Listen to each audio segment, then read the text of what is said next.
নমস্কার দর্শক মণ্ডলী, আপনার প্রিয় চ্যানেল নিমতা দর্শনে স্বাগত। দর্শক মণ্ডলী, আপনারা জানতে চেয়েছেন নোশনাল ইফেক্ট সংক্রান্ত বর্তমান মামলার পরিস্থিতি সম্পর্কে। উস্তি ইউনাইটেড প্রাইমারি টিচার্স ওয়েলফেয়ার অ্যাসোসিয়েশনের করা এই মামলাটা দীর্ঘ সময় ধরে আইনি প্রক্রিয়ার মধ্যে রয়েছে।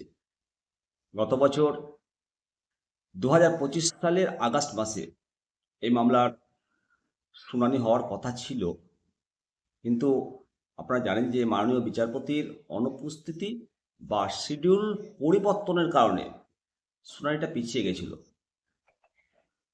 2026 সালের জুলাই মাস পর্যন্ত এই মামলাটি সরাসরি চূড়ান্তভাবে নিষ্পত্তি বা ক্লোজ হওয়ার কোনো সরকারি তথ্য বা আদালত কর্তৃক রায় এখনো প্রকাশ্যে আসেনি। মামলার শুনানি সংক্রান্ত বা আইনি আপডেট সংক্রান্ত সাম্প্রতিক তথ্য সংগঠনের পক্ষ থেকে জনসমক্ষে না আসায় শিক্ষকদের মধ্যে উদ্বিগ্ন বেড়েছে। আমরা জানি, অনেক সময় গুরুত্বপূর্ণ মামলাগুলোর ক্ষেত্রে হাইকোর্টের কজ লিস্ট বা আদালতের ব্যস্ততার উপর নির্ভর করে, যেটা অনেক সময় দীর্ঘায়িত হয়।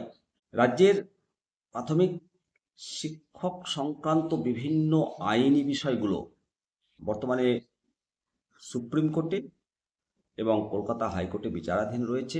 যেহেতু এই নোশালান ইফেক্ট বিষয়টি প্রাথমিক শিক্ষকদের বেতন কাঠামোর সঙ্গে সরাসরি সম্পর্কিত, তাই এই মামলাটার আইনি আপডেট জানার জন্য সংগঠনের অফিসিয়াল ওয়েবসাইট বা সরকারি বিজ্ঞপ্তি বা নেতৃত্বদের যে ঘোষণা এখনো আসেনি। আইনি পর্যায়ের অন্তর্ভুক্ত রয়েছে।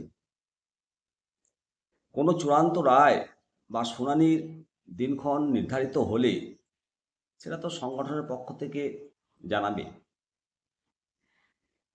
অবশ্যই প্রাথমিক শিক্ষকদের নোশনাল ইফেক্ট মামলার সর্বশেষ আপডেট, এটা একটা এফেক্ট মামলার প্রেক্ষাপট এবং আইনি জটিলতা রয়েছে।